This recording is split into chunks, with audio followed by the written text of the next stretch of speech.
Hello viewers, இன்னைக்கு நம்ம பார்க்க போறது ஒன் பீஸ் எபிசோட் 691 பார்ட் 2.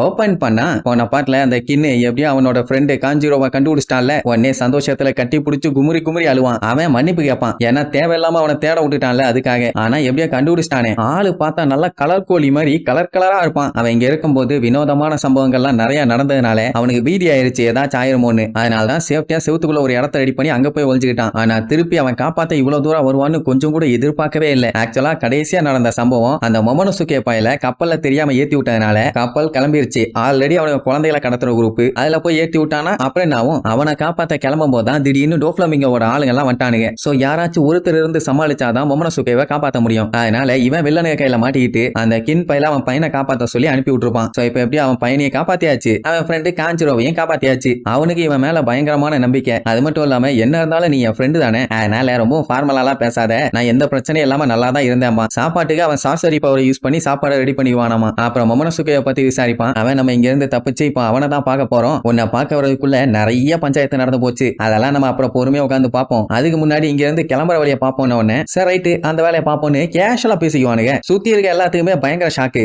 ஏன்னா இங்க இருந்து யாருமே தப்பிச்சது இல்ல, அவனு எல்லாம் வந்து தூக்கிட்டு போனாதான் உண்டு. இவனு என்னடான்னா ஏதோ கெஸ்ட் வீட்டுக்கு வந்துட்டு போற மாதிரி தானே பேசிட்டு இருக்கானுங்க. சரி என்னதான் பண்றானுங்கன்னு பாப்போன்னு பொறுமையா வெயிட் பண்ணுவாங்க. அப்ப அந்த காஞ்சிரோங்கிறவன் அவன் கத்தியில வச்சிருக்கிற பிரஷை யூஸ் பண்ணி செவுத்துல ஒரு பெரிய பேர்டோட டிராயிங்க வரைவான். என்ன பண்றான் இவன் யாருக்கும் ஒண்ணும் புரியல. அவன் ஏய் வெளியவா வெளியவா வெளியவான்னு அதை கூப்பிட்டுக்கிட்டே இருப்பான். அது எப்படி வெளியில வரும், அது வெறும் டிராயிங் தானே, மென்டல் கீது ஆயிருச்சான்னு எல்லாம் முடிச்சுக்கிட்டு இருக்கும் போது ஸ்ப்ரிங் ஸ்பேரோம்பா பார்த்தா பெயிண்டா வரைஞ்சது நிஜமாவே ஒரு பேர்டா மாதிரி வெளியில வரும். அதுவும் பெயிண்டிங் பேர்டா தான் வரும், நார்மலா இப்ப நம்ம பாக்குற மாதிரி பேர்டெல்லாம் வராது. உடனே எல்லாருமே மிரண்டுவாங்க, என்ன இவன் பெயிண்டிங் எல்லாம் மூவ் பண்ணுது, அப்ப இவன் ஒரு டெவில் ஃப்ரூட் யூசரானு பயங்கரமா ஷாக் ஆயிருவாங்க. சரி வந்த பேர்டு அப்படியே பயங்கரமா பறக்கும்னு பார்த்தா அது முடியாம ஃபர்ஸ்ட் பொத்துன்னு கீழே வந்து விழும். அதுக்கப்புறம் கஷ்டப்பட்டு முக்கிய முனகி பறக்க ஆரம்பிக்கும். இவங்க எல்லாம் பார்த்துட்டு கொக்கமக்கா நிஜமான பேர்டாவே மாத்திட்டான், ஆனா என்ன டிராயிங் தான் ரொம்ப ரொம்ப கேவலமா இருக்கும் பானுங்க. சரி மாஸ் காட்டிட்டான்ல, இதுல இருந்து எஸ்கேப் ஆகலான்னு சொல்லி ரெண்டு பேரும் ஏறி உட்காந்துக்கிட்டு மேல இருக்க சீலிங் வழியா அப்படியே பறந்து போயிடலான்னு பார்த்தா பாவம் அந்த ஸ்பேரோவால சுத்தமா பறக்கவே முடியல. கஷ்டப்பட்டு முக்கிய முனைக்கு மேல போகும். அந்த டைம் அங்க கிங் ரிக்குவோட ஆர்மி ஆளுகளும் இருப்பாங்க. அவங்க நாங்க இதுக்கு முன்னாடி ஆர்மியில சோல்ஜர்ஸா இருந்தவங்க, இத்தனை வருஷமா நாங்க பொம்மையா இருந்து ரொம்ப கஷ்டப்பட்டுட்டோம். வெளியில கிங் ரிக்குக்கு என்ன ஆச்சு என்ன நடந்துகிட்டு இருக்குன்னு எங்களுக்கு எதுவும் தெரியாது, அதனால எங்களை காப்பாத்துங்க மானுங்க. அண்ட் அது மட்டும் இல்லாம நிறைய பேர்த்தோட ஃபேமிலியும் வெளியில தானே இருக்குது, அவங்க எல்லாத்தையுமே நாங்க பார்க்கணும். எவ்வளவுதான் ட்ரை பண்ணாலும் இந்த இடத்த விட்டு எங்களால வெளியே போக முடியல. சோ கெஞ்சி கேட்கிறோம், எங்களையுமே வெளியில கூட்டு போங்க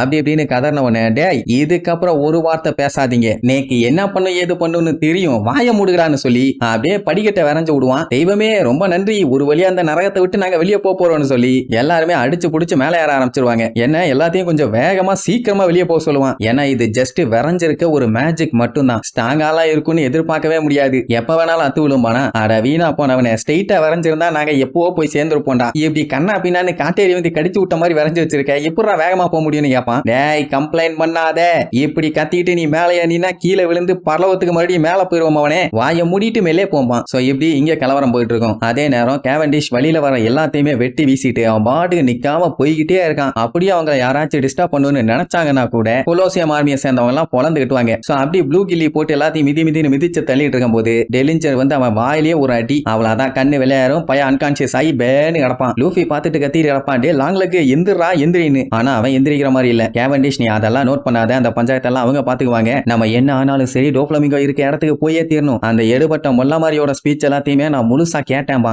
அதான் கேம் வைக்கிறேன்னு சொல்லி லைனா ரூல்ஸ் அண்ட் ரெகுலேஷன்ஸ் யாரெல்லாம் கொல்லணும் கொல்லலைன்னா என்ன ஆகும்னு சொல்லி ஏகப்பட்ட மேட்டரை சொன்னானே. அவன் பிளான் என்னன்னா அத்தனை பேருமே அவனை அப்போஸ் பண்ணி வந்துடக்கூடாதுன்னு சொல்லி தான் இப்படி ஒரு குழப்பத்தை உண்டு பண்ணி விட்டுருக்கான். ஒண்ணு எல்லாருமே மாத்தி மாத்தி அடிச்சுக்கிட்டு சாகணும், இல்லைன்னா இவன் கையால சாகப்படணும். அதனாலதான் அவனை எதிர்க்கிறவங்க யாருன்னு கண்டுபிடிச்சு வீம்புக்குன்னே அவங்களை கொன்னாதான் அவங்களை விடுவேன்னு ஏமாத்தி இப்ப உள்ளுக்குள்ளேயே அவங்க உயிர் பழகணும்னா சண்டை போட்டு ஆகணுங்கிற நிலைமைக்கு கொண்டு வந்துட்டான். ஆக்சுவலா இப்ப அவன் பண்றது எல்லாமே ஃபேக்கான விஷயம் தான். என்னதான் இந்த 12 பேர் செத்தாலும் சரி பேர்டு கேஜுக்குள்ள வச்சு அவன் எல்லாத்தையுமே கொல்லத்தான் போறான். ஏன் அப்படின்னா அதுக்கு ஸ்ட்ராங்கான ஏகப்பட்ட ரீசன்ஸ் இருக்கு. முதல்ல ரெவல்யூஷனரி ஆர்மி அவன் இந்த மாதிரி வெப்பன்ஸ் எல்லாம் சப்ளை பண்றான்னு சொல்லி அவனோட இடத்துக்கு போய் செக் பண்ணி கண்டுபிடிச்சிட்டாங்க. அதுக்கான எவிடன்ஸுமே இப்ப அவங்க கிட்ட இருக்குது. அதுக்கப்புறம் ஊருக்குள்ள பொம்மையா மாறி இருந்தவங்க பூரா மறுபடியும் நார்மலா மாறிட்டாங்க. அண்ட் அவன் என்னென்னலாம் பண்ணிட்டு இருக்கான்னு சொல்லி ஃபேக்டரி விஷயம் கூட வெளியே தெரிஞ்சு போச்சு. இந்த மேட்டர் எல்லாம் வெளியே போச்சுன்னா அதுக்கப்புறம் அவனுக்கு தான் ஆபத்து. அதனால இந்த விஷயம் சின்ன அளவுக்கு கூட வெளியே தெரியக்கூடாதுன்னு சொல்லிதான் அவன் எல்லாத்தையுமே போட்டு தள்ள பிளான் பண்ணிட்டான். இப்போதைக்கு இந்த இடமே மொத்தமா சாலிட்டரி ஐலாண்டா மாறி இருக்குது. யாராலையுமே உள்ளுக்குள்ள வரவே முடியாது, வெளியேயும் போகவே முடியாது. ஒண்ணு அவன் இங்க இருக்க எல்லாத்தையுமே கொல்லணும். அப்படி கொன்னாதான் அவன் பிரச்சனை முடியும். இல்லைன்னா அவனை இவங்க எல்லாரும் சேர்ந்து கொல்லணும். அப்பதான் இவங்க எல்லாருமே உயிரோட தப்பிக்க முடியும். அதனாலதான் கேவண்டிஷ் முடிஞ்ச அளவுக்கு கஷ்டப்பட்டு லூஃபி அவன்கிட்ட கொண்டு போய் சேர்க்கறதுக்காக போராடிட்டு இருக்கான். இதுல வேற ஊருக்குள்ள இன்னும் ஏகப்பட்ட பிரச்சனை போயிட்டு இருக்குது. உதாரணத்துக்கு இந்த சாபோவும் இஷோவும் சண்டை போறது, அப்புறம் நம்ம பிராங்கி சீனியர் பிங்க் சண்டை போறது, இப்ப அவனோட எக்ஸிகியூட்டிவ்ஸ் எல்லாம் சேர்ந்து கொலோசியம் ஆர்மி கூட சண்டை போட்டுட்டு இருக்காங்களே, இதெல்லாமே அவன் பிளான் பண்ணி தான் பண்ணிட்டு இருக்கான். சொல்ல போனா இது எல்லாத்தையுமே அவன் மேல உட்காந்து பார்த்து இப்ப என்ஜாய் பண்ணிட்டு இருப்பான். எல்லாருமே கொஞ்சம் தெளிவா இருந்தாங்கன்னா அவன் ஆளுகளை அட்டாக் பண்ணி அவனை அட்டாக் பண்ண போனா எல்லா பிரச்சனையும் ஓவர். ஆனா அதுக்கு விடாம தான் அவன் எல்லாத்தையுமே நல்லா குழப்பி விட்டானே. டோஃப்ளமிங்கோவை விட கொடூரமான தந்திரக்காரனை இது வரைக்கும் கேவண்டிஷ் பார்த்ததே இல்ல. எல்லார விடையும் ஒரு படி மேலதான் இருக்கான். ஆனா அவன் பண்ண ஒரே ஒரு தப்பு என்ன தெரியுமா? அந்த டெவில் ஃப்ரூட்டுக்காண்டி வச்ச காம்படிஷன் மட்டும்தான். ஏன்னா அதனால இந்த நியூ வேர்ல்டுல இருக்க பெரிய பெரிய ஆளுகள்லாம் இங்க வந்துட்டானுங்க. சொல்ல போனா இவனுங்கெல்லாம் கொஞ்சம் முரட்டுத்தனமான வாரியர்ஸுங்க. அட இவனுங்களை விட கொடூர குரங்குகள்லாம் இருக்கானுங்க. பட் இவனுங்களும் அவனுக்கு கூட சேர்ந்தவனுங்க தான். அதனால அவனை தோக்கடிக்கிறதுக்கு நிறைய வாய்ப்பு இருக்குது.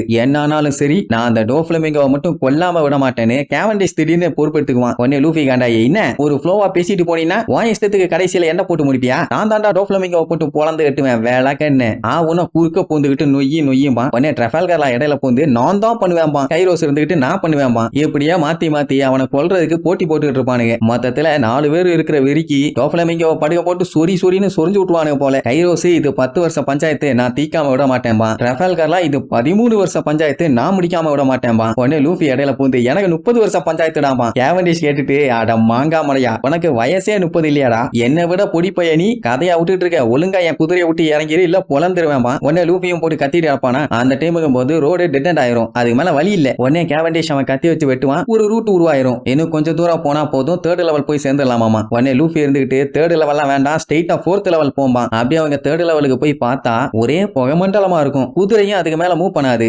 ஏன் என்ன ஆச்சுன்னு சொல்லிட்டு அப்படியே தலையை திருப்பி பார்த்துட்டு இருப்பானுங்க. பார்த்தா உள்ளுக்குள்ள இருந்து பயங்கரமா பெரிய பெரிய பொம்மைகள்லாம் வருங்க. பார்க்கவே கர்ண கொடூரமா இருக்கும். என்ன இத்தா தண்டி இருக்குதுன்னு பார்த்து பேன்னு முடிச்சுட்டு இருப்பாங்க. அவ்வளவுதான், நெக்ஸ்ட் எபிசோட்ல மீட் பண்ணலாம். டாடா.